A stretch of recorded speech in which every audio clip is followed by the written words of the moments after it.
But they lost all 50 grand. So I was out of a job and out of business in 2 weeks. And at Drexel, what were you hired to do? I was hired in their training. They have like this training program right at school, and then they figure out what they're going to do with you. You know, so it's like you could have been a trader, you could have been a broker, like on an institutional desk. Like they hired maybe like 25 or 30 kids out of school, and it was 1980. And in 1980, interest rates were like 21%. You couldn't even get a job interview, and so like I was a political science major, but I bullshitted my way into that interview, and they offered me a job, so I took it. And then when you say somebody backed you to go to CBOE, Yeah. what does that mean? Some guys I met at Drexel put up 50 grand, which I thought at the time was like When $10 you say million. put up 50 grand, that's 50 grand for you to trade.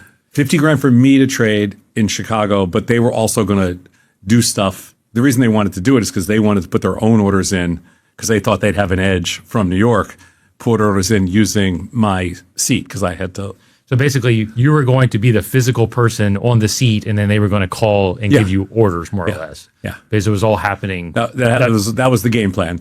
They lost all their money in the first 2 weeks, all 50 grand. I was up $18. You were up $18. I made $18 trading because I couldn't even figure out the language that everybody talked because it was a free for all back then.